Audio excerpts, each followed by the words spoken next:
No vídeo de hoje vamos falar então sobre um tema que para muitos é algo relativamente interessante e ao mesmo tempo gera muitas dúvidas, que é justamente sobre a história da União Europeia e, afinal, para que ela serve. Bem, meu nome é Matheus Emanuel e você está no canal Olhar Global, então roda a vinheta.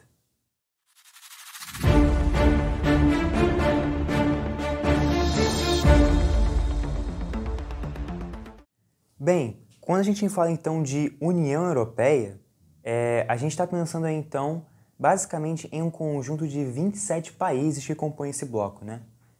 E lembrando que um fato relativamente recente que envolveu aí, né, a questão da União Europeia foi justamente com a saída do Reino Unido do bloco, beleza?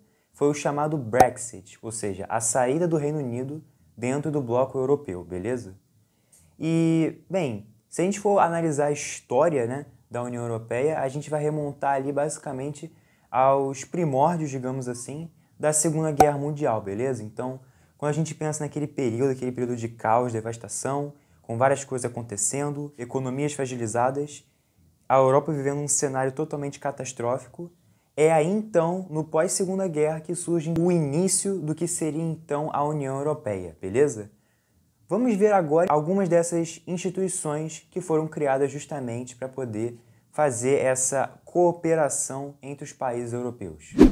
Bem, a primeira dessas tentativas, então, de criar uma União Europeia foi justamente a Comunidade Europeia do Carvão e do Aço, beleza? Mais conhecido como SECA, pela sigla SECA. E essa cooperação, basicamente, né, foi criada aí durante os Tratados de Paris, beleza? Em 1951, e teve como países fundadores, né, que firmaram, né, esse acordo. Foram basicamente França, Alemanha Ocidental, Itália, Bélgica, Países Baixos e Luxemburgo, tranquilo? O principal objetivo dessa comunidade era justamente criar uma integração comercial do carvão, como o próprio nome já diz, do carvão e do aço, beleza? Justamente porque eram os materiais feitos justamente para você criar armas, beleza? Então, era uma forma, por exemplo, de fazer com que países se ajudassem mutuamente e criassem, então, uma cooperação econômica. Além disso, outra medida feita durante esse tratado, né, criado com esse tratado, foi justamente a eliminação das tarifas aduaneiras e outras barreiras comerciais, beleza? Justamente para poder fomentar a paz entre os países. Mas aí você se pergunta, Matheus, isso parece meio contraditório, né?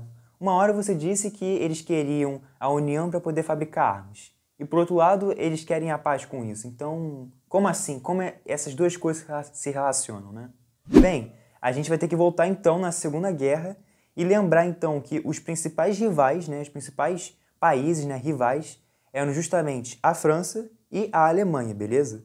Então, como nesse acordo estavam presentes justamente a França e a Alemanha, quando você une os dois e diz assim, vocês têm que produzir armas e vocês vão ter um mercado interno baseado exclusivamente nesse carvão e nesse aço que estamos proporcionando, isso dificulta a criação de uma nova guerra, porque ninguém vai ter, digamos, um poderio bélico, né? Uma capacidade de criar armas maior que o outro, e isso faz então com que atinge-se então a paz entre os países, beleza? Então essa é uma estratégia, inclusive, que estava embutida aí dentro desse acordo.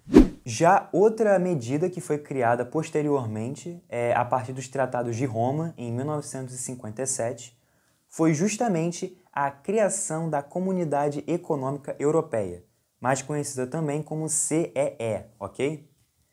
E o que ela basicamente prezava, né? Quais eram os objetivos?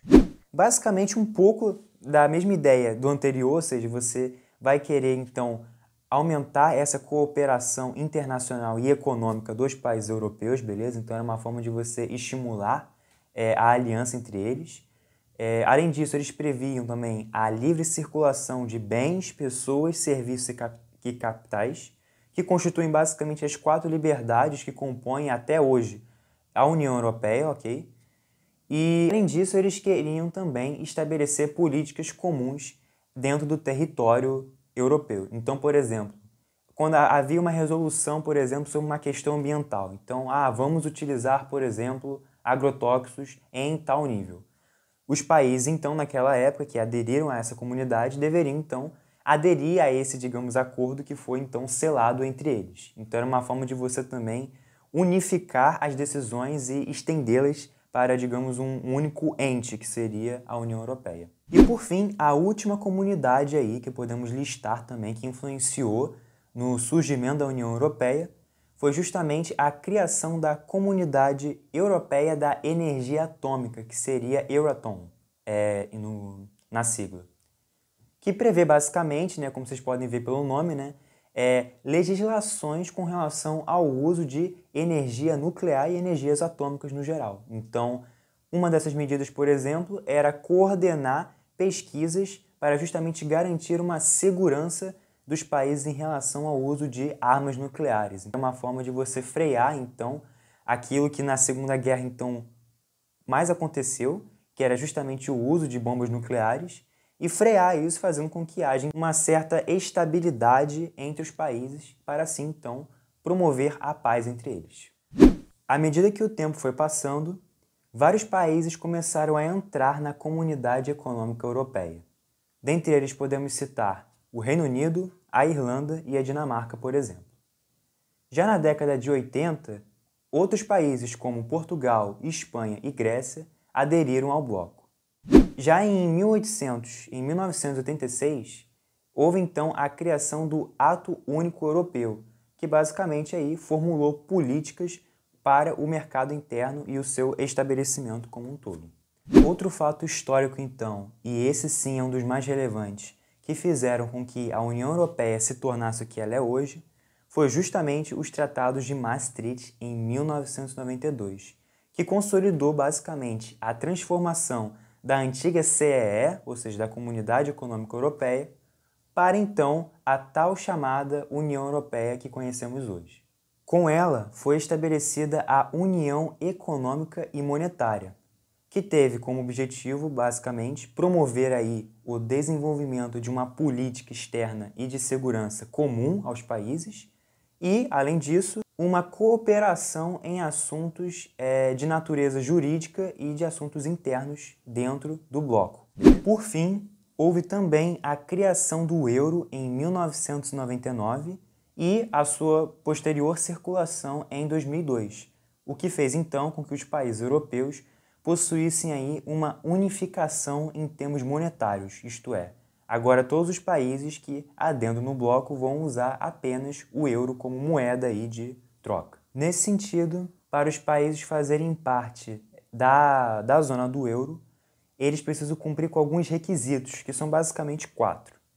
Dentre eles temos a estabilidade dos preços, as finanças públicas controladas, a estabilidade no câmbio e a taxa de juros a longo prazo estando baixas, o que significa aí, no geral, como um todo, né, todos esses 4 fatores como sendo um país que está economicamente estável e que está aberto aí à entrada de investimentos estrangeiros. Nos anos 2000, a União Europeia, então, ainda continua se expandindo em termos de número de participantes. Então, por exemplo, há alguns países que aderiram ao bloco aí em 2004, como a Polônia, a Hungria e a República Tcheca, por exemplo, que são países aí que estão ali no leste europeu, que são países que originalmente eram, de um lado, socialistas, né, majoritariamente, justamente ali durante a Guerra Fria e o seu auge, ok?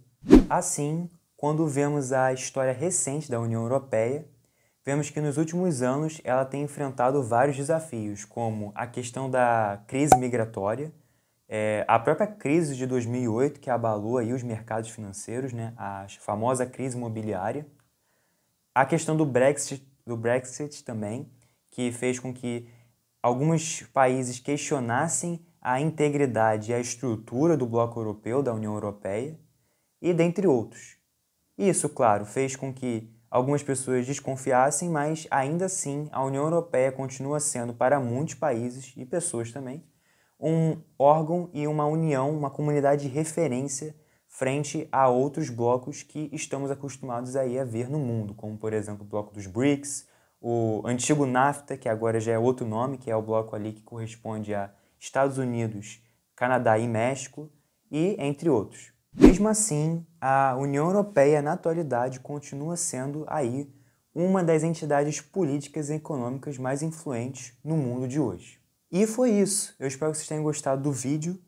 Se vocês tiverem alguma dúvida, vocês podem deixar aqui nos comentários que eu posso tentar responder por aqui. E se você não entender algum termo ou algum fato, é só você me mandar justamente aqui no YouTube que eu vou poder ir responder tranquilamente. Então, eu espero que vocês tenham gostado do vídeo. Não se esqueça de se inscrever no canal e de ativar o sininho para não perder nenhum vídeo. Então, obrigado pela sua atenção e fui!